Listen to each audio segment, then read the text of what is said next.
Uma forma muito interessante da gente entrar na concepção do Vygotsky sobre desenvolvimento é uma questão que ele chamou de planos genéticos de desenvolvimento, que é uma ideia de que assim, o mundo psíquico, o funcionamento psicológico não está pronto previamente, quer dizer, não é inato, não nasce com as pessoas, mas também não é recebido pelas pessoas como um pacote pronto do meio ambiente. Então o Vygotsky é um autor, como outros, por exemplo, o Piaget, o Vallon, que é um autor chamado interacionista, porque ele leva em conta coisas que vêm de dentro do sujeito e coisas que vêm do ambiente e tal. Mas a postulação interacionista do Vygotsky ganha vida se a gente prestar atenção nesta questão dos planos genéticos que ele postula, porque ele fala em 4 entradas de desenvolvimento que juntas caracterizariam o funcionamento psicológico do ser humano, né?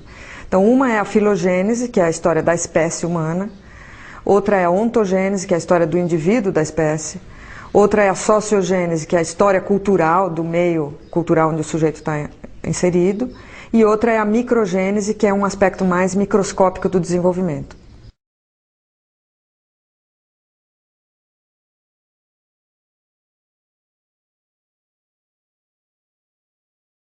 A filogênese diz respeito à história de uma espécie animal, né? Todas as espécies animais têm uma história própria. E essa história da espécie define limites e possibilidades de funcionamento psicológico. Então tem coisas que a gente é capaz de fazer, tem coisas que a gente não é capaz de fazer. Então, por exemplo, a gente é bípede, tem as mãos, portanto, liberadas para outros tipos de atividades, tem uma determinada conformação da mão que permite movimentos finos, em pinça, por exemplo, que é uma coisa particular da espécie humana e muito importante. Tem a visão por 2 olhos, que é a visão binocular. Então tem uma série de características do corpo humano, do organismo, que vão servir de fundamento para o funcionamento psicológico depois. E tem coisas, como eu falei, que a gente faz e tem coisas que a gente não faz. A gente anda, mas não voa, por exemplo, né? E uma das características muito importantes da espécie animal humana é a plasticidade do cérebro. A gente tem um cérebro que é extremamente flexível, ele se adapta a muitas circunstâncias diferentes, e isso está ligado ao fato de que a nossa espécie é a que é menos pronta ao nascer, quer dizer, o membro da espécie humana é aquele que é menos pronto ao nascer. Então, porque a gente tem uma parte do desenvolvimento tão em aberto, é que também a gente tem um cérebro tão flexível, porque dependendo do que o ambiente fornecer, o cérebro vai se adaptando e vai funcionando de um determinado jeito.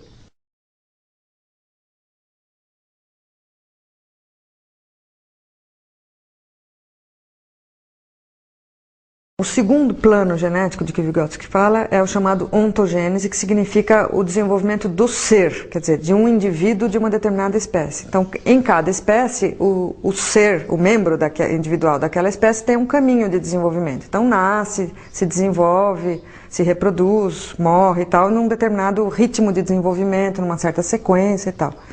E este plano genético da ontogênese está muito fortemente ligado ao da filogênese, porque os dois são de natureza muito biológica, dizem respeito à pertinência do homem à espécie. A gente é membro de uma determinada espécie e, por ser membro dessa determinada espécie, passa por um percurso de desenvolvimento que é um certo percurso e não outro, né? Então aí entra, por exemplo, a criança nasce e só fica na posição deitada, depois ela aprende a sentar, depois engatinhar, depois andar, por exemplo, nessa sequência, e assim por diante. Quer dizer, tem várias coisas que são determinadas pela passagem daquele indivíduo da espécie por uma certa sequência de desenvolvimento.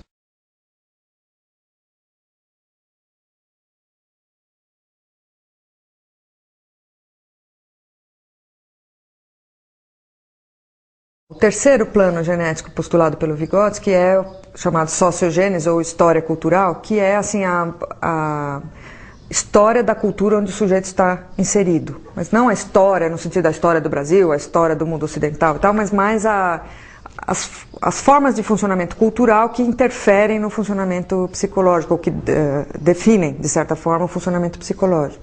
Então, essa questão da significação pela cultura tem 2 aspectos. Uma que a cultura funciona como um alargador das potencialidades humanas, né? Como eu tinha falado, por exemplo, o homem anda, mas não voa, agora voa porque criou o avião. E um outro aspecto da história cultural é como cada cultura organiza o desenvolvimento de um jeito diferente, né? Então a passagem pelas fases do desenvolvimento é relida também, ou lida e relida pelas diferentes culturas de formas diferentes. Quanto a isso, um exemplo bem importante é o da adolescência. A puberdade é um fenômeno biológico, todos os seres humanos passam pela puberdade, né? Amadurecem sexualmente, aparecem caracteres sexuais secundários, possibilita a reprodução, etc. Mas a puberdade é compreendida historicamente de formas diferentes em cada cultura. Então o conceito de adolescência é um conceito cultural, embora esteja assentado sobre um conceito biológico que é a puberdade. Na nossa cultura, por exemplo, cada vez mais a adolescência é um período bastante estendido, né? Hoje ela é muito mais estendida do que ela era há 30 anos atrás. Hoje talvez uma menina de 9 anos esteja já preocupada em se arrumar, em ter namorado, não sei o quê, e ela pode morar com os pais até os 30 anos e ter uma relação de filha, de adolescente. Outro exemplo interessante é o da terceira idade, como categoria que a nossa cultura criou há muito pouco tempo. Quer dizer, sempre teve o velho, sempre teve o idoso, mas a categoria terceira idade, como uma categoria que tem produtos de mercado especiais para ela, tem atividades especiais, tem instituições que cuidam disso e tal, e que é consumido assim, é uma categoria claramente cultural. Ela não diz respeito ao envelhecimento do corpo da pessoa, ela diz respeito ao modo como a cultura olha o idoso.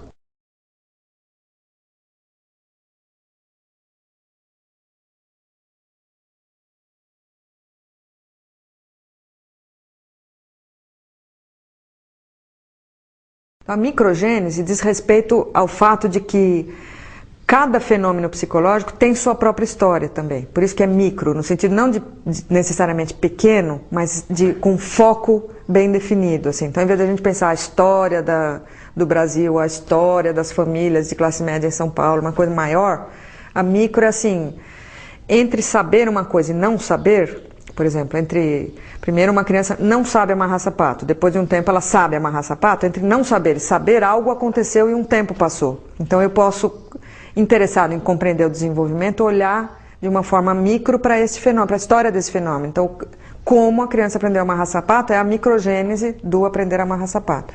O que é bem interessante a respeito da microgênese é que eu diria que ela é a porta aberta dentro da teoria para o não determinismo.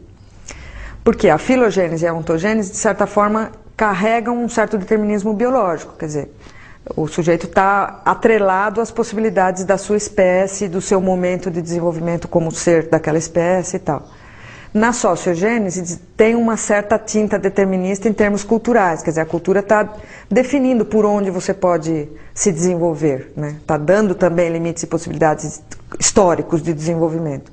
E a microgênese faz a gente olhar para o fato de que, como cada pequeno fenômeno tem a sua história, e como ninguém tem uma história igual ao do outro, é aí que vai aparecer a construção da singularidade de cada pessoa e da heterogeneidade entre os seres humanos. Quer dizer, você não encontra duas histórias iguais. Mesmo coisas que podem parecer tão parecidas, resultam diferentes, né? Então, você tem duas crianças na sala de aula, as duas têm 7 anos, as duas vêm de família de classe média, as duas têm pai, sei lá, com cursos de ensino médio, as duas estão naquela escola, naquela sala, moram naquele bairro, é tudo tão parecido. E as crianças não são iguais, porque elas têm experiências diferentes. Uma tem mais irmãos, outra tem menos irmãos, uma assiste muita televisão, outra não assiste, uma foi para a escola, outra não foi. Quer dizer, tem fatos na história de cada um que vão definir a singularidade a cada momento da vida do sujeito.